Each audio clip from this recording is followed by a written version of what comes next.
হলদিয়া doc কমপ্লেক্সে মোট 16টি birth অর্থাৎ জাহাজ দাঁড়ানোর জায়গা। এর মধ্যে 4-এর বি বার্থে স্বয়ংক্রিয় পদ্ধতিতে পণ্য খালাসের পরিকাঠামো গড়ে তোলার জন্য সম্প্রতি বরাদ দেওয়ার সিদ্ধান্ত নেওয়া হয়।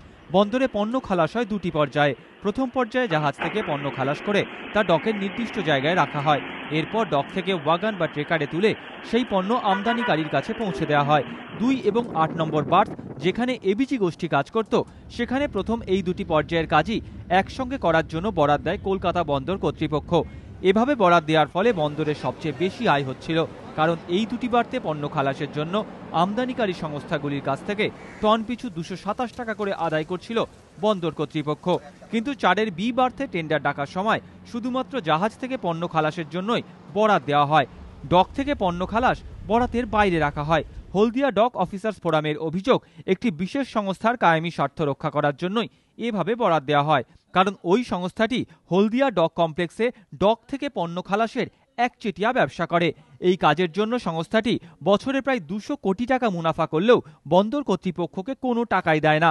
অফিসার্স ফোরামের অভিযোগ, ডক থেকে পণ্য খালাসও বরাতের আওতায় নিয়ে এলে এই সংস্থার আর্থিক ক্ষতি হতো। সংস্থার স্বার্থ দেখতে গিয়ে লোকসান করেও তাই এইভাবে বরাদ দেওয়ার কৌশল নিয়েছে বন্দর কর্তৃপক্ষ। যদিও এভাবে বরাদ দেওয়ায় বন্দর কর্তৃপক্ষের বছরে 320 কোটি টাকা ক্ষতি হবে বলে অফিসার্স ফোরামের অভিযোগ। এই পরিস্থিতিতে হলদিয়া ডক কমপ্লেক্সের deputy chief vigilance officer Bandyopadhyay Haldia ডকের প্রশাসনিক কর্তা অমল কুমার দত্তকে চিঠি দিয়েছেন।